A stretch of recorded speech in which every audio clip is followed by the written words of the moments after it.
खुश आमदीद और सुबह बखैर जनाब। बातें हो रही हैं, औरतें क्या कहती हैं, चाहती हैं, मर्द क्या चाहते हैं। डॉक्टर सदाकत और फरहत दोनों इस पे लगे हुए हैं। अच्छा, आप कुछ कहना चाह रही थी? अभी तक जो भी डिस्कशन हुई ना, अभी हम दरमियान का रास्ता निकालना चाहिए। काफ़ी झगड़े हो गए।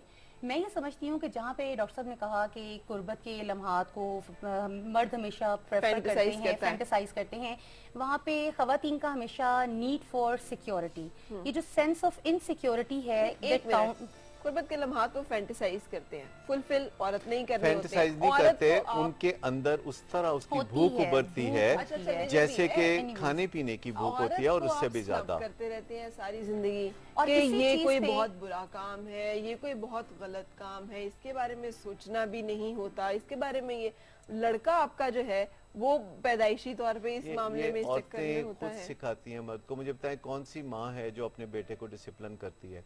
ज्यादातर माएँ अपने बेटे को एक ऐसा प्रिंस आसमान से उतरता हुआ समझती हैं कि वो स्कूल से आता है तो ये कपड़ा उधर फेंक, वो कपड़ा उधर फेंक, ये मैंने नहीं खाना, वो मैंने नहीं खाना, और माँ कहती कोई बात नहीं, मेरा बेटा है, मेरा बेटा है।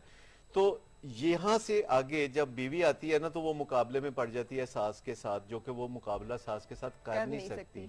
तो एक ऐसे मुकाबले में वो पड़ती है उसको अपनी तरफ खींचने के लिए कि उसमें औरत को फिर बहुत कुछ लूज करना पड़ता है, और मियां बीवी का रिलेशनशिप वो अब बात नहीं हो सकेगी। टाइम बिल्कुल नहीं। हम यहाँ पे रुकेंगे टिल नेक्स्ट टाइम। यहीं से रिज्यूम करेंगे। डॉक्टर साहब मेरी शक्ल देख रहे हैं वहां से। क्या करूं मैं, जैगम ने कहना शुरू किया हुआ है। वक्त आपसे इजाजत लेने का। दुआ यही, आपकी हर सुबह खुशगवार हो, हर खुशगवार सुबह का अंजाम बखैर हो।